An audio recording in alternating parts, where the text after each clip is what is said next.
Okey, jadi kita pendekkan cerita. Apa yang berlaku kepada seterusnya ialah kepada Adam dan juga Hawa ni, di mana iblis telah menjanjikan untuk kekuasaan dan juga hidup selama-lamanya. Apa jadi? Qad fadallahuma bighurur. Falamma zaqa syajarata badat lahuma sawatuhuma wa tafiqa yakhsifani alaihima min warakil jannah wa nadahuma rabbuhuma alam anhakuma an tilkuma syajarah wa akul lakuma inna syaitana lakuma aduwwum mubin. Dengan sebab itu dapatlah dia menjatuhkan mereka berdua dengan tipu dayanya. Setelah mereka memakan pohon itu, terdedahlah kepada mereka berdua aurat masing-masing dan mereka mulalah menutupnya dengan daun-daun dari syurga, serta Tuhan mereka menyeru mereka, bukankah aku telah melarang kamu berdua dari pokok itu, dan aku katakan kepada kamu bahawa syaitan itu adalah musuh kamu yang nyata. Jadi kita dapat lihat bahawa perkara ini tentang pohon ini, wallahu alam, adakah ini kali pertama Adam melihatnya ataupun memang Adam AS pernah melihatnya. Bahkan kehendak itu telah ada, kita tidak ketahui. Tetapi cara iblis menghasut itu cukup licik lah kita kata. Dia tidak mengajak supaya Adam AS tu melawan Allah, tidak.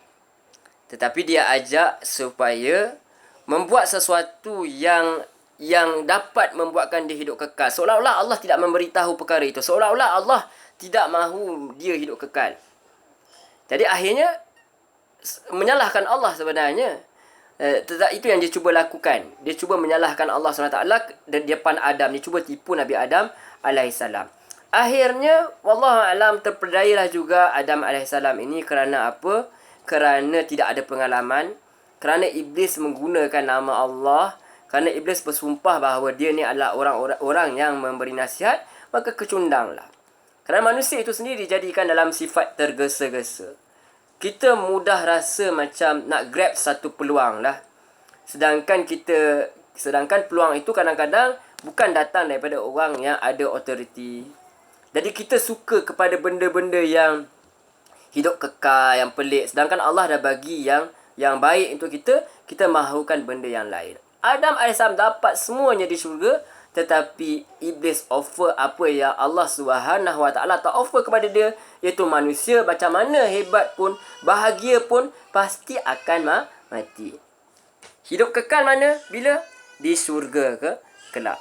Di syurga yang akhir masa dah kiamat nanti, syurga yang pengakhirnya nanti dah berlaku kiamat, dah berlaku penghisapan, barulah manusia akan hidup kekal selama-lamanya. Wallahu a'lam. Apa lagi yang iblis lakukan kepada mereka ialah menyebabkan aurat itu terbuka. Jadi secara fitrahnya manusia itu ada perasaan malu. Sebab tu Nabi kata malu itu mengukuhkan iman.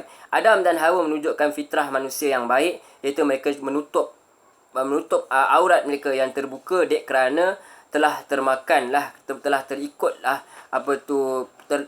telah termakanlah buah tersebut. Jadi dikatakan juga bahawa kenapa dikatakan jangan dekati pokok, macam Allah kata wala taqrabazi zina, jangan kamu dekati zina. Jangan dekat pun. Kalau dekat, maknanya mencegah itu lebih baik daripada menyembuhkan. Kalau dekat nanti teringin. Yang itu. Jadi Allah ajar kepada manusia ini supaya menjauhkan benda daripada kejahatan ni. Jangan sekadar tak buat, tapi jauhkan apa sahaja yang boleh mendekatkan kepada maksiat itu. Maka fadallahuma bighurur. Jadi saya terjemahkan ayat Al-A'raf seterusnya 22 hingga 23. Dengan sebab itu dapatlah dia menjatuhkan mereka berdua dengan tipu dayanya. Setelah mereka makan pohon itu, terdedahlah kepada mereka berdua aurat masing-masing dan mereka mulailah menutupnya dengan daun-daun dari syurga. Serta Tuhan mereka menyeru mereka, bukankah aku telah melarang kamu berdua dari pokok itu, dan aku katakan kepada kamu bahawa syaitan itu adalah musuh kamu yang nyata. Mereka berdua merayu, wahai Tuhan kami, Ini doa yang kita selalu guna. Rabbana zalamna anfusana. Wahai Tuhan kami, kami telah menganiaya diri kami sendiri. Wa illam taghfir lana. Dan kalau Engkau tidak mengampunkan kami, wa tarhamna, dan rahmati kami, lanakunanna minal khasirin, maka kami tergolong dalam golongan orang yang rugi. Jadi dalam kita ada cerita yang kononnya nanti Adam Hawa terpisah dalam waktu yang lama, minta ampun dalam waktu yang lama. Tapi Al-Quran bagi tahu Nabi Adam dan Hawa digambarkan kepada kita dimaafkan sejurus sahaja mereka diberikan kalimat supaya bagaimana untuk meminta maaf. Bahkan rahmatnya Allah, mereka diajar bagaimana untuk menyebut kalimah untuk meminta ampun kepada Allah Subhanahu Wa Taala. Begitu rahmatnya Allah. Jadi tak ada istilah dosa warisan sebab Adam AS turun ke dunia ini dalam keadaan suci lah, tidak berdosa kerana apa? Telah pun diampunkan oleh Allah SWT. Buktinya dalam surah Al-Baqarah. فَأَذَلَّهُمَا الشَّيْطَانُ عَنْهَا فَأَخْرَجَهُمَا مِمَّا كَانَ فِيهِ وَقُلْنَا اهْبِطُوا بَعْضُكُمْ لِبَعْضٍ عَدُوٌّ وَلَكُمْ فِي الْأَرْضِ مُسْتَقَرٌّ وَمَتَاعٌ إِلَى حِينٍ فَتَلَقَّى آدَمُ مِنْ رَبِّهِ كَلِمَاتٍ فَتَابَ عَلَيْهِ إِنَّهُ هُوَ التَّوَّابُ الرَّحِيمُ. Jadi Allah kata apa? Turunlah kamu. Qulna habitu ba'dukum li ba'di adu. Qulna habitu ba'dukum li ba'di adu. Okey, sebelum tu Allah kata, lalu syaitan memperdayakan mereka sehingga mereka dikeluarkan dari syurga, dari sana, ini syurga. Dan kami berfirman, turunlah sebahagian kamu menjadi musuh yang lain. Dan bagi kamu ada tempat tinggal dan kesenangan di muka bumi sehingga waktu yang tertentu. Kemudian Adam menerima berapa kalimah daripada Tuhannya. Lalu dia menerima taubatnya. Sesungguhnya Allah Maha Penerima Taubat lagi Maha Penyayang.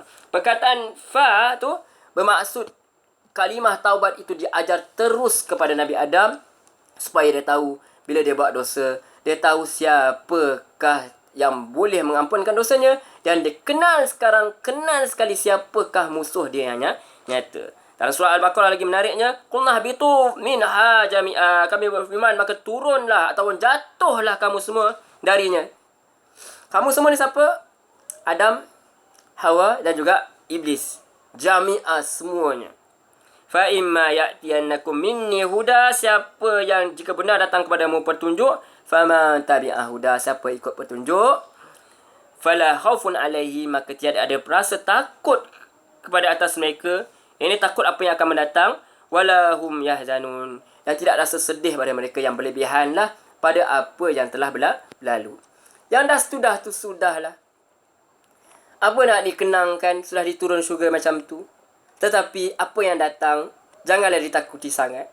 Janganlah ditakutkan iblis itu kerana ada yang akan melindung kita, iaitu Allah Subhanahu Wa Taala.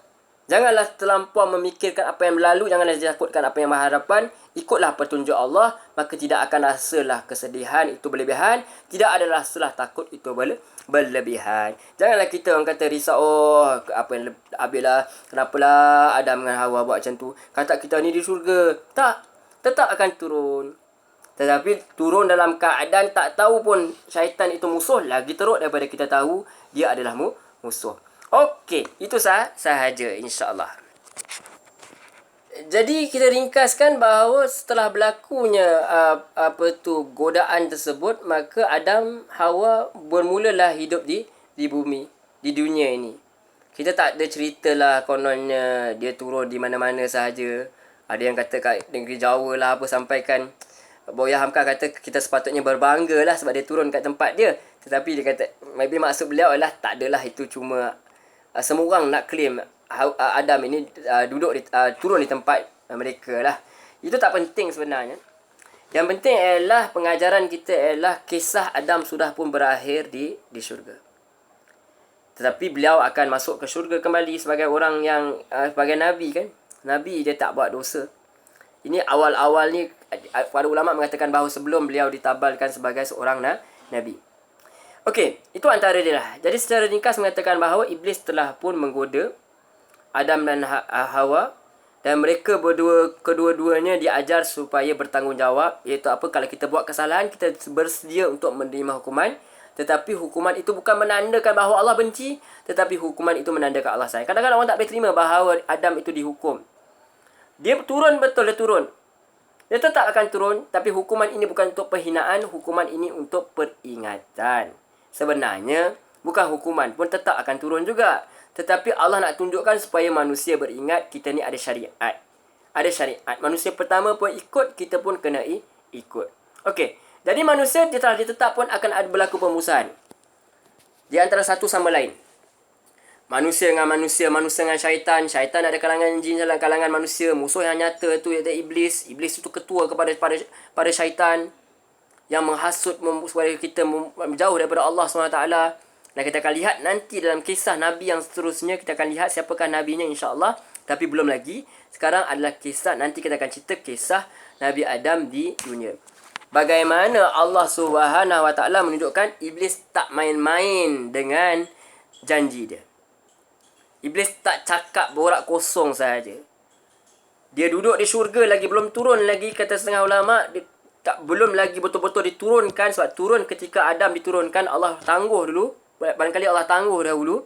So dia berlega-lega di syurga tu untuk menghasut Adam supaya gagal. Jatuh dalam lembah kehinaan. Di dunia, dia tak tunggu lama, dia kacau anak-anak Nabi Adam lah. Nanti kita akan lihat. Okey, selesai kisah Nabi Adam, ringkas saja. Ada ayat-ayat lain lagi, tapi kita nak ringkaskan gitu sahaja. Sebab ini tak nak panjang sangat, tuan-tuan boleh baca sendiri. Cuma kita ada sedikit perbincangan, insya-Allah. Ada perbincangan menarik yang dibincangkan oleh ulama. Okey. Ada beberapa perbezaan pandangan di kalangan ahli tafsir.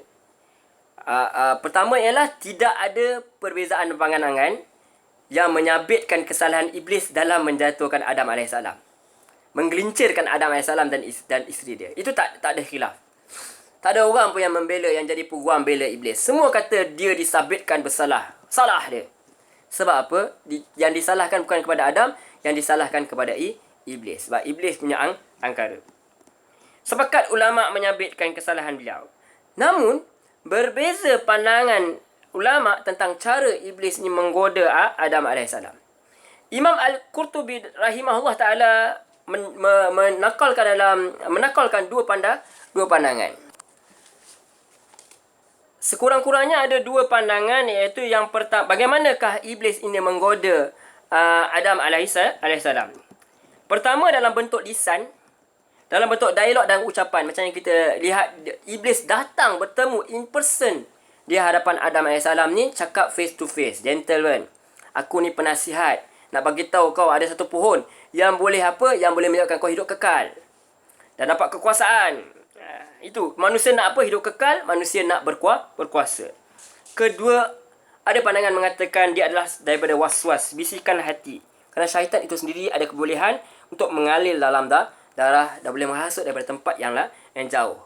Yang itu antara pandangan dia. Wallahu a'lam, saya tak tahu. Saya tak ada masa tu. Belum lahir lagi. Jadi kalau katalah kita pegang pandangan yang mengatakan, setengah mengatakan, majoriti mengatakan bahawa memang in person, iblis datang. So bagaimana datang sedangkan dia diusir? Telah pun diusir oleh Allah SWT daripada syurga.